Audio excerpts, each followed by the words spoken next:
Welcome to the Eye on Annapolis Local Business Spotlight. There are thousands of locally owned businesses in the area, some small and some large. Some you may know and others you don't. But one thing they all have in common is a great story, and we want to share it with you.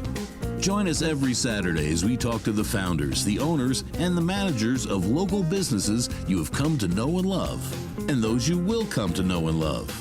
Now here's your host, John Frenay, with this week's Local Business Spotlight. When you have an opportunity to go out to a farm, take it. That's my advice here. And we're here today at Langton Green, and we're at the farm location up in Millersville on Generals Highway. And we're fortunate enough to be sitting here with Diana Davis, who's the Director of Community Support. Did I get that right? Yes, and also the Director of Day Services. And Mike Ragland, who is a board member, longtime board member here at Langton Green. Yes, 5 years. Wow. Well, thank you guys very much for meeting me here and telling me a little bit about Langton Green. And, you know, Mike, I'll say a congratulations to you because you were just recently awarded from the Community Foundation of Anne Arundel County the Lifetime Achievement Award, the Carol Thompson Lifetime Achievement Award, which is quite a bit of laudatory. What's the word I'm looking for? But I mean, you know, not everybody gets something like that. And I mean, you've obviously been involved here a long time. I truly honored. I spent my whole time trying to do these kinds of things quietly. So I'm somewhat surprised that anybody even noticed I was there. Well, now you've got somebody blowing your own horn, and that's absolutely fine. That's well-deserved, well-deserved. But I guess, you know, as we heard, and a lot of people don't know, but what is Langton Green? To explain the farm, we should start with what Langton Green is, like you said. So in 1982, a group of like-minded parents that had children that had intellectual and developmental disabilities were looking for a home for them. And, you know, that was during the era when we were deinstitutionalizing and taking individuals out of mental facilities and jails. So a group of like-minded people in 1982 started looking for some land. And in 1984, boom, Langton Green, the apartment complex, was formed. Okay, now the Langton Green apartment complex, is that the one down on Arundel on the Bay Road? 3016 Arundel on the Bay Road. And two special facts about that I always remember is that, one, it was the first apartment complex of its kind to serve that population in Maryland. I look at what folks with developmental disabilities, you know, and as you mentioned, Diana, that it was always a time of, you know, let's institutionalize. And I know that John Leopold, when he was county executive, I mean, and it is more like on a physical disability thing, but it was like, no, this is a differing ability. And given the right tools and the right opportunities, there's very little that holds back somebody that I find with a physical or, you know, a developmental disability. Oh, absolutely. One of my favorite quotes is by Maya Angelou, and it says, "We're more alike than we are different."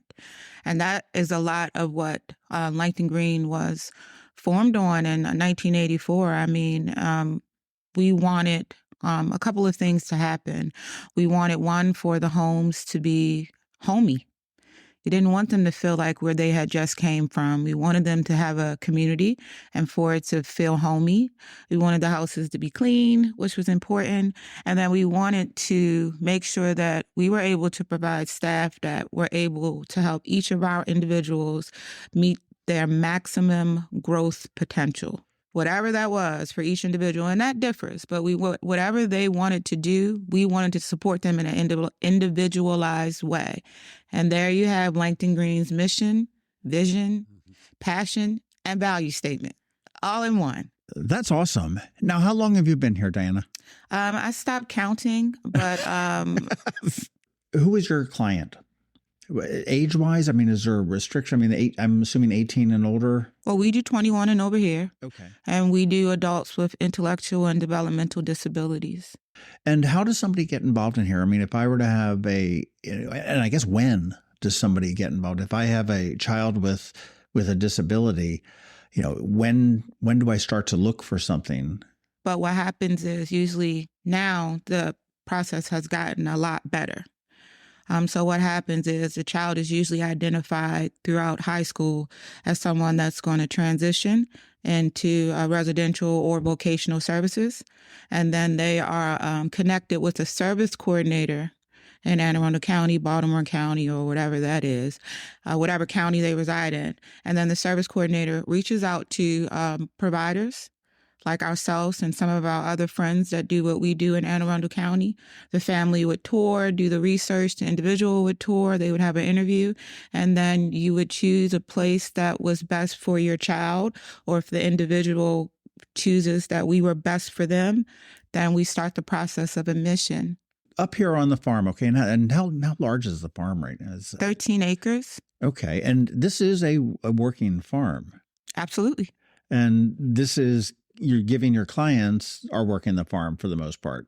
Yes. I just paused because the clients is a little bit passe. We say individuals. Okay, I'm sorry. That's okay. I'm going to change that right now. You just threw me off. It went from clients to consumers, and now it's just individuals. We like to stay politically correct. Politically neutral. Everyone's just an individual. So the individuals that are living here are actually farming the farm. Yes. And we have the apartment complex, and then we have homes in the community, beautiful homes in the community. So our individuals are given the choice to work here if they like, or working in the community is always the preference. So we like to call this the hub, where we teach job readiness, the importance of coming to work on time, social skills, and then we like for them to take what they've learned here and go out into the community and work, because again, that deinstitutionalization is that we don't want people working in sheltered workhouses and all in the same places. Sure, that makes sense. And when you say go out into the community, I mean, are you placing them in a restaurant? Wherever So I mean, it's not specifically within the living community. No, the same place, the same way you and I would get a job. Awesome. And that goes back to our vision and our mission statement. Whatever that individual's growth potential is, we do a preference assessment. Whatever you want to do, you can start here and start learning some of those skills, getting up on time, going to work. Pushing them out and get them. That's awesome. And then a lot of times if things don't work out in the community, because the community is not always as friendly to individuals with intellectual or developmental disabilities, the great thing I love about the program that we have here is you can always come back to us. So it's not like if something doesn't work out, they are left out. Come back. Well, whatever that skill was that you needed, they said, we'll work on it here. And then we also send them out with job coaches if they need that type of one-on-one support. That's awesome. The tool bag that they need for success and independent. Well, no one wants to leave here. Everybody wants to work here indefinitely. Yeah. And we're like, no, go do what you want to do. What do you want to do? This was just the place where we wanted you to learn. And then we do have some people that will stay here because this is what they want to do. But the majority of people want to work just like you and I in the community, and secretaries and assistants and daycare. Cook, whatever it may be. Restaurants, yep. Yeah, there's really nothing that can hold them back, again, with the right tools, which is exactly what Langton Green is providing for them. I think that's the key to the whole thing. I came to Langton Green through the Annapolis Civitan Club. And Civitan. Its major social goal nowadays is individuals with intellectual and developmental disabilities. I remember my first task with Langton Green was 18 years ago. They needed generators. And so the Civitan Club was part of a foundation, still part of a foundation. The foundation is now called the Foundation for Children with Intellectual and Developmental Disabilities. And so through them, we got generators put in the community homes. And the reason for it was very simple. Our people need a regular system. If you cut the electricity to that house and the basement started flooding, they couldn't adapt. And so a generator, a built-in permanent generator for that house, did for them like nothing we could ever do, which was exactly what my foundation was designed for. Originally, you asked how you get involved. The Foundation for Children with Intellectual and Developmental Disabilities was set up by a man named Tom McNulty. He was in the Baltimore Civitan Club. And back in 1947, he had a son named Tommy, and they told him that he had intellectual and developmental disabilities. And the doctor told him to take the child, put him in an institution, forget he's there, and never go back and see him again, because you got the money to do it, and it's just going to be a trauma. And Tommy McNulty was not very pleasant about his response to the doctor. But what he did was decide we were going to mainstream these children. And he set up this foundation. And this foundation has now given away tens of millions of dollars to groups all across the state. He helped sponsor the first training for special ed teachers in the state. Wow. He has groups throughout the area where the foundation will come in and give you a grant to build a house. And we've done that in medium-sized and small grants for the last 75 years. And the purpose of it is to ensure that each individual has the opportunity to meet their maximum. Whatever their maximum is all right. And we reluctantly acknowledge that we're not going to cure anybody, but we can ensure that they have every opportunity to get their very best. You know what I think is fabulous is that what you just said, as far as giving everybody the opportunity to do their best and everything else, in the little bit of time that we've been recording, I've heard that 19 different times, and that is your mission, and it comes out so strongly to everybody. What, and I'm coming from a point of being naive here, but what is the difference, and it may be a medical difference, between intellectual and developmental disability? If you think of like the autism umbrella, where there's like auspices of all different levels. So the intellectual would be something wrong mentally, and then developmentally would be something wrong where there was a developmental delay as the person was growing up somewhere. Okay. Well, I've got a question for you, Mike. And you, again, celebrating this Lifetime Achievement Award, but what was your why? I practiced law in Montgomery County, and I moved down here. And one of my clients from Montgomery County came down, and we chatted, and he told me he was taking me to lunch, and he took me to the lunch at the Annapolis Civitan Club, which met every Wednesday back then. Turned out that Sid, name was Sid Fishman. He had been in Civitan in Gaithersburg, Maryland.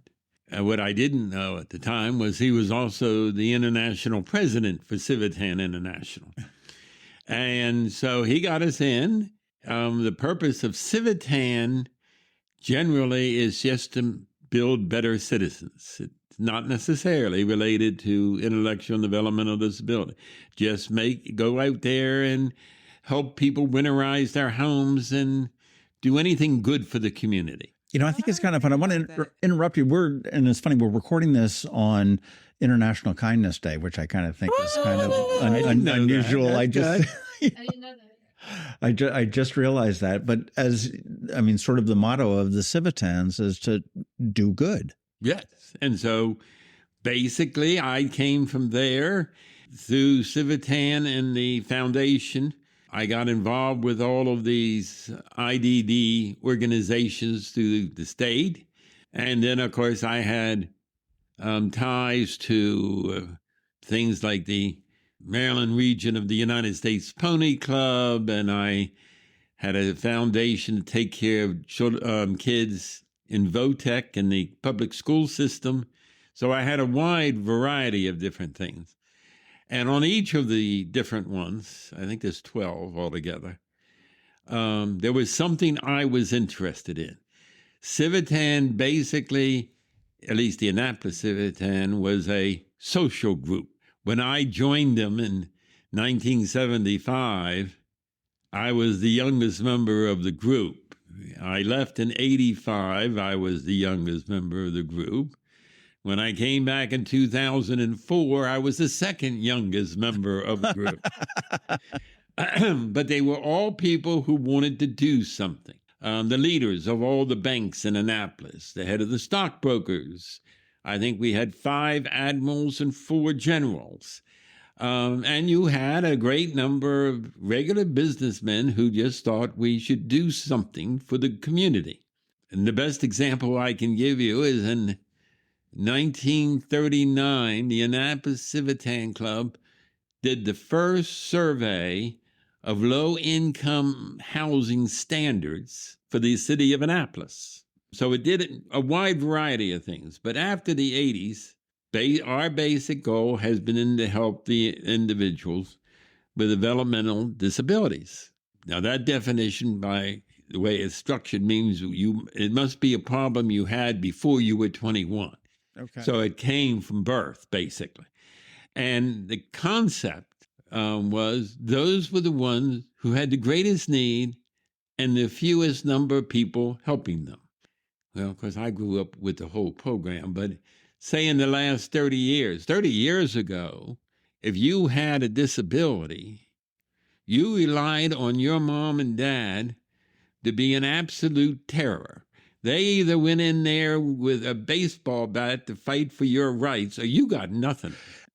Every parent that has a child or individual in their life that has a intellectual or developmental disability, know your research, know your rights. Like Mike said, get that baseball bat and know what to demand. There are certain things that each individual is afforded by DDA and CMS, which are the 2 people that fund the organization. I've fielded many calls of people asking, like, well, just my 90-year-old mother can't get to the doctor. And it's like, we've got a way to handle that.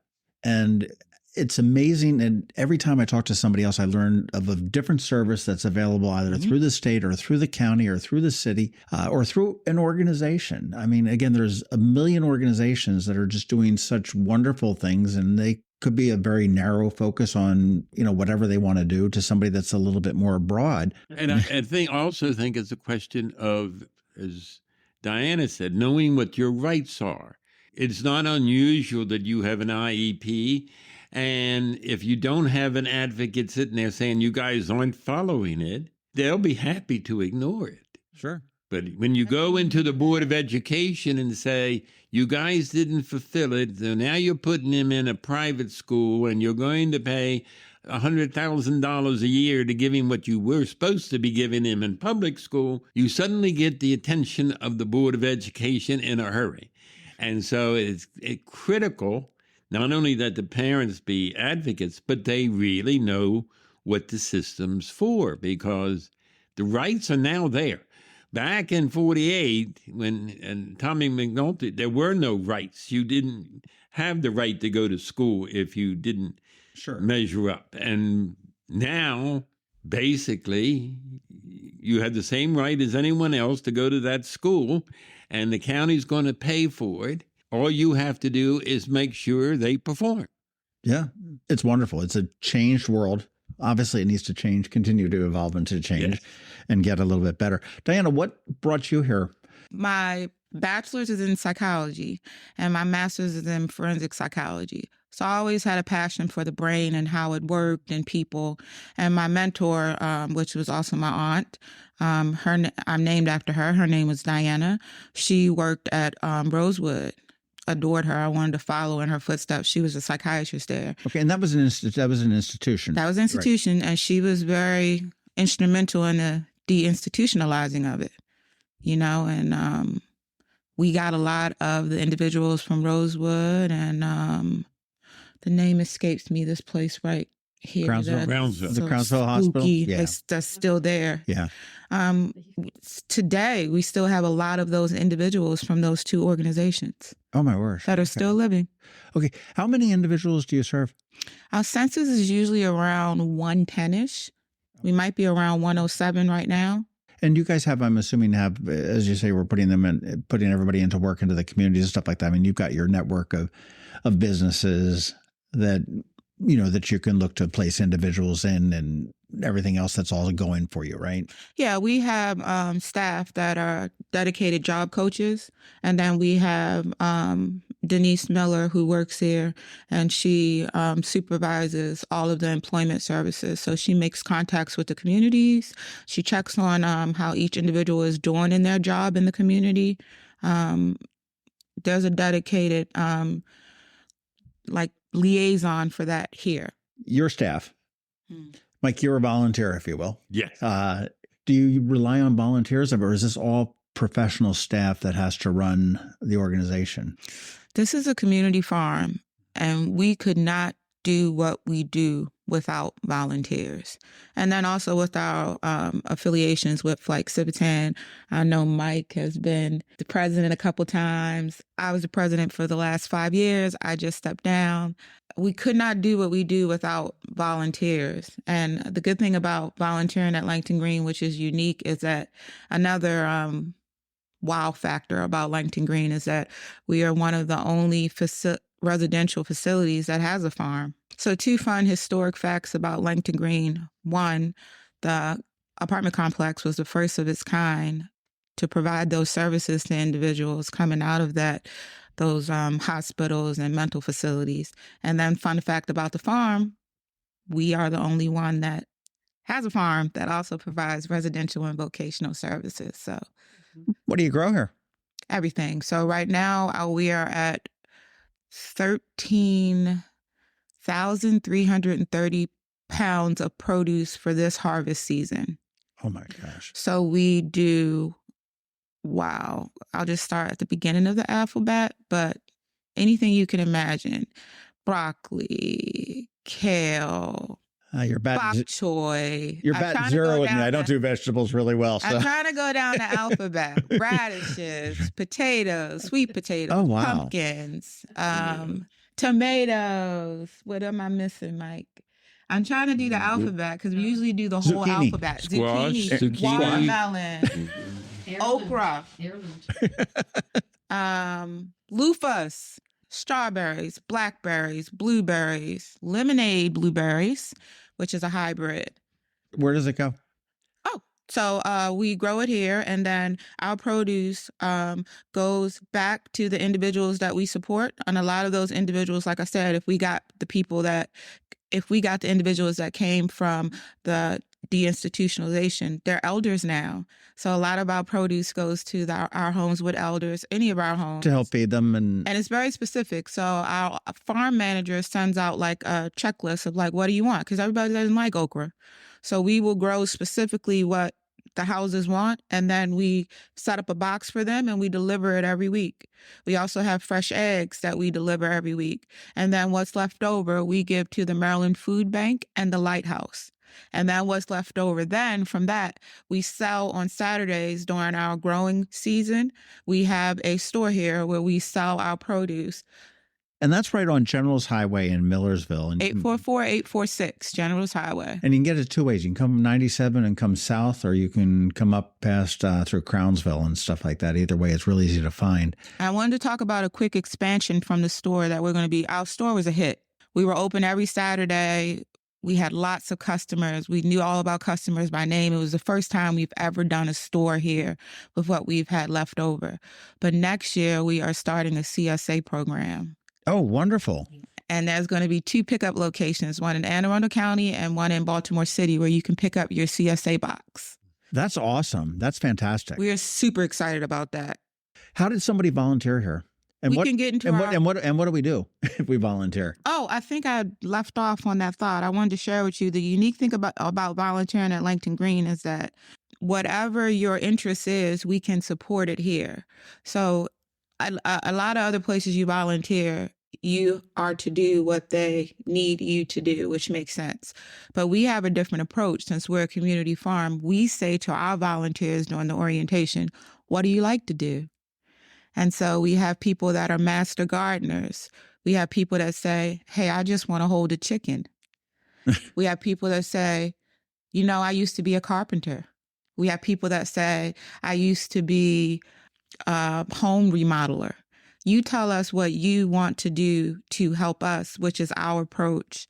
We get more buy-in that way.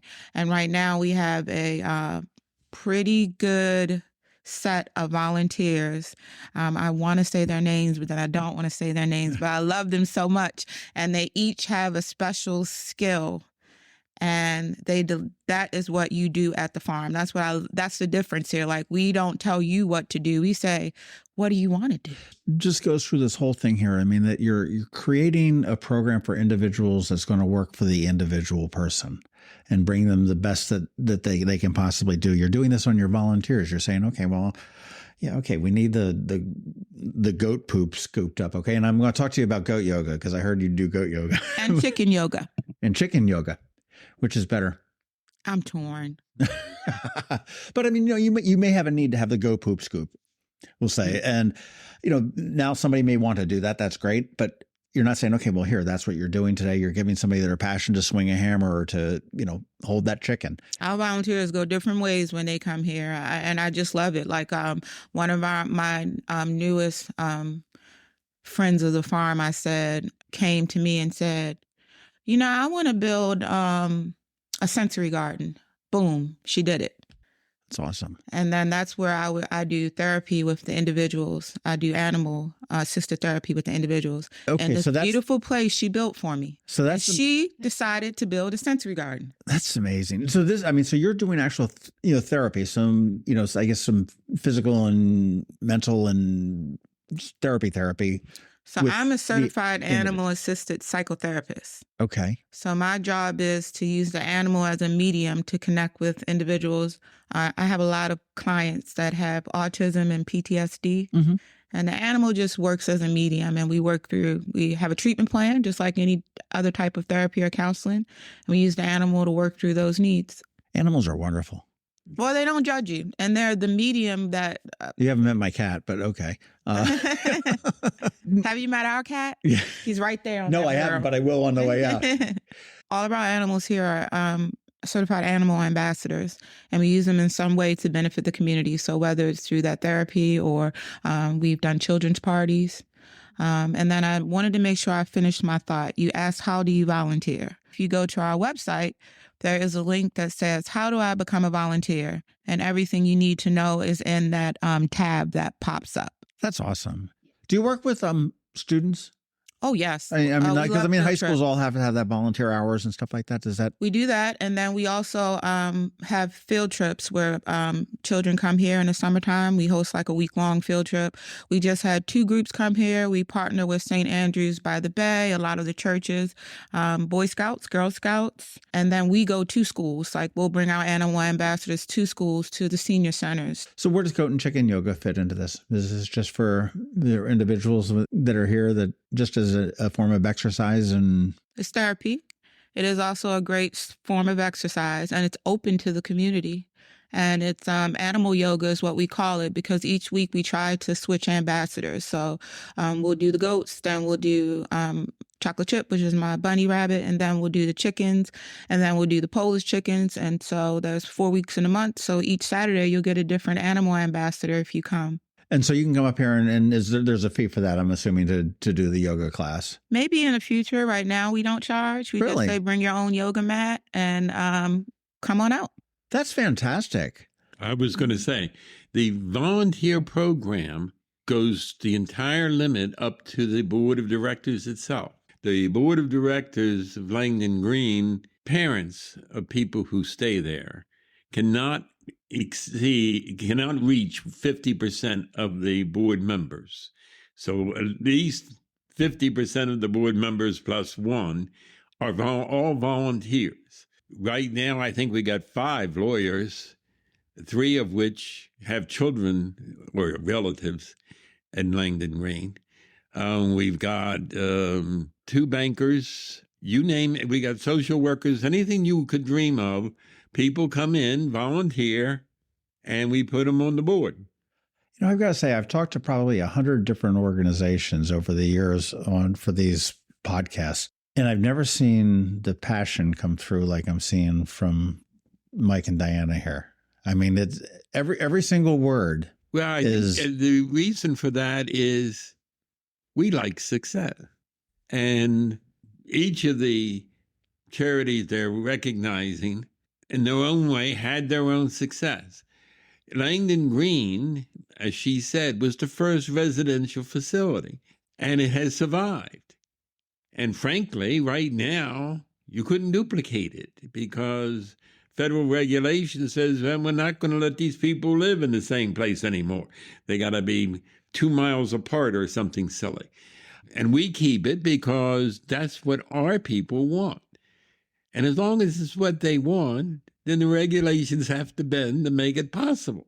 The concept was, when it came down, they were afraid that slowly but surely we were going back to being Crownsville. We were institutionalizing them. And the only way to make sure you didn't do that was to keep the houses as far apart as possible. The average IDD house has 3 to 5 people in it. At our apartment complex, we got 104 altogether. It's an enormous building, and you still only got 2 or 3 or 4 people in the building. But you can throw a rock to hit your next door neighbor. I mean, it's an enclosed community. But they like the enclosed community. They like the socialization. The fear was you were forcing them in there when that's not what they wanted. And with the programs we have now at Langton Green for quality assurance, we make sure that what the resident wants is the primary concern.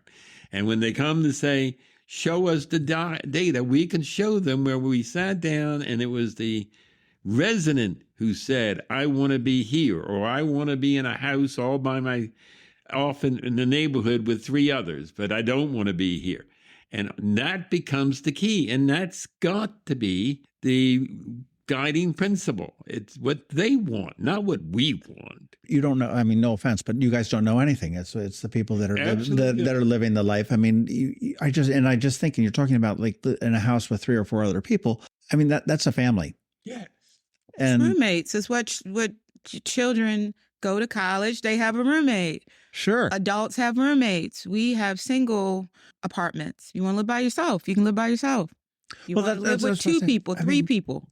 My son is a perfect example. I mean, he's living and he wants to live alone. He doesn't want to, have this. My daughter up in New York, I definitely want some roommates, and I like the socialization. I like to have somebody there to laugh at a television show or muse about the rotten tomato that we got off of the farm this week.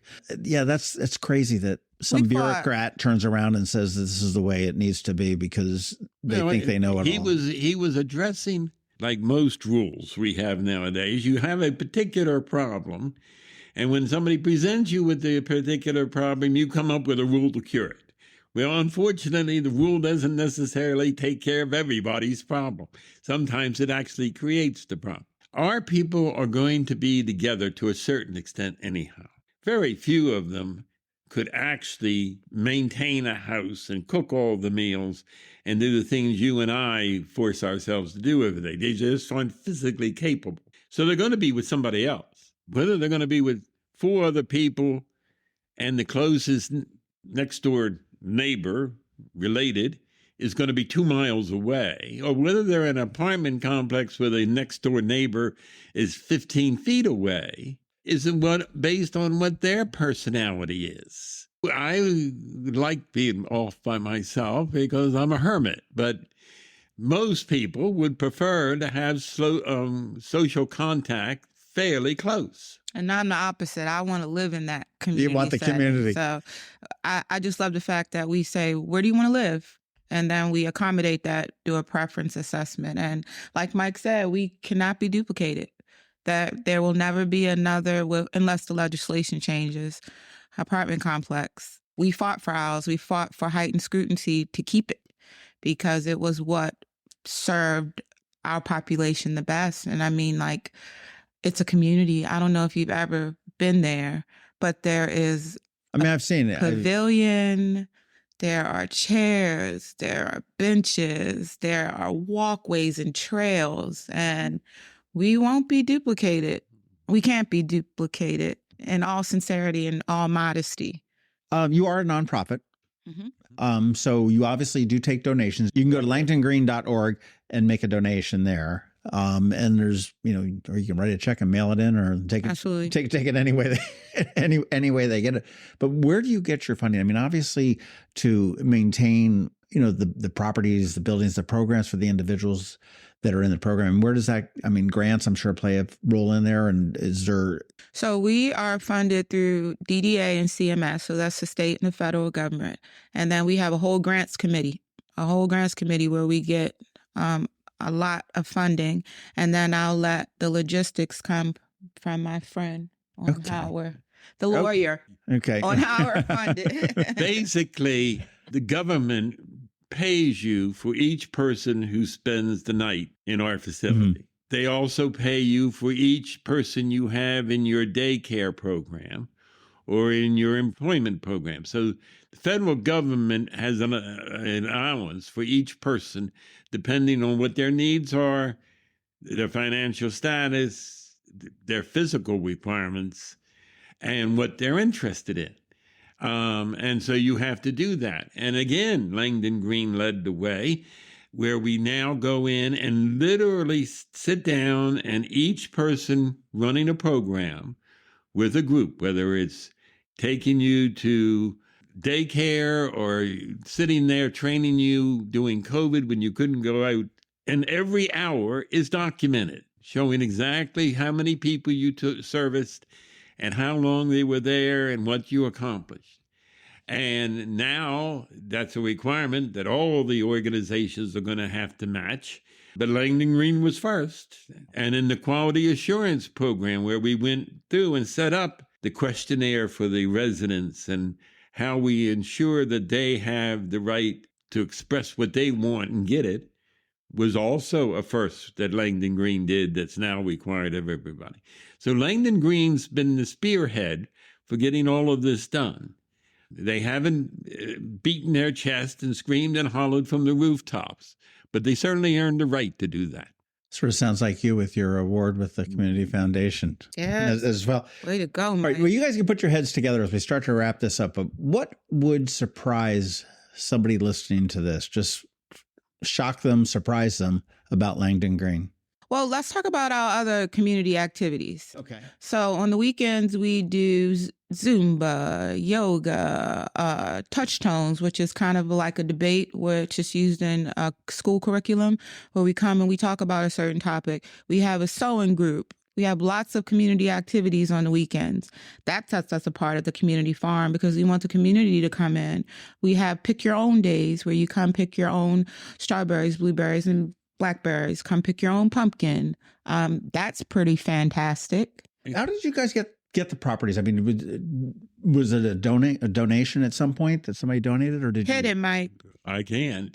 I assume I know we bought it. It just came available, and they got together, and we raised the money and bought the 13 acres. Hey, it would work. Yeah, it worked. It has been a struggle from time to time, but we've had some marvelous people.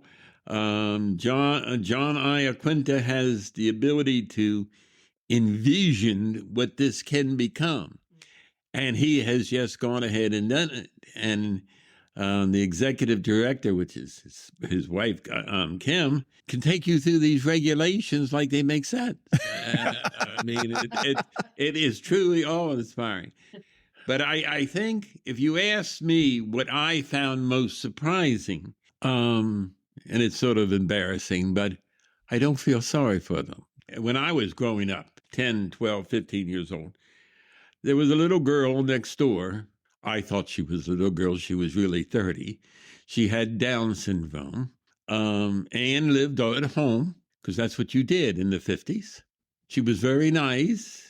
And I regularly felt terrible that she wasn't going to get any better. I don't feel terrible now that they aren't going to get any better. I see what they can do. I can see they enjoy themselves with what they're doing. And therefore, my expectations of what they ought to be able to get is irrelevant. They're happy. They're getting what they want. And we're making sure they get everything they're entitled to. And so I rejoice at their success, I guess. instead of being sorry for what they've lost. That's beautiful. And I thought of two other things that's super cool about Just the Farm. Go for it. We've partnered with Nature Sacred. And Nature Sacred, we call ourselves Fire Souls. And they are a group of individuals that want to do two things. They want to, one, create places where people can enjoy nature. It has to be community-led, and it's all about biophilia, which is a big word that just says nature heals. So if you come to Langton Green Farm, you'll see these beautiful posts. It just directs you to one of our Nature Sacred benches. Inside the benches is a journal where you can sit and just journal whatever you're thinking of. You can just sit and it's called a sit spot. You can just sit and take in nature. And then another thing that helps with that biophilia. You've just seen one and then maybe the ones where you came in, but we've got these beautiful murals that Cindy Fletcher-Holden. And Cindy Fletcher is just the coolest person I know. She paints murals, boats, houses, her jeans unintentionally. And we got a grant through the Arts Council, and she did these beautiful billboards and murals, and they're lifelike, and they're of our animal ambassadors. I was talking to her recently, and this project is one of the most meaningful ones that she said she's done. We love Cindy. Well, I'll tell you, I want to thank you both so much for your time. More than that, I want to thank you for all that you do for Langton Green and our community, because, I mean, we have folks with, intellectual and developmental disabilities are our community, and they're not a separate community in that hospital in Crownsville or something like that. And the fact that you're giving everybody every opportunity that they deserve and can achieve is absolutely incredible. And as I said, I mean, I don't think I've seen passion come through in anybody that I've talked to quite so strong as I've seen from the two that are sitting across the table from me this morning. Twins. Right.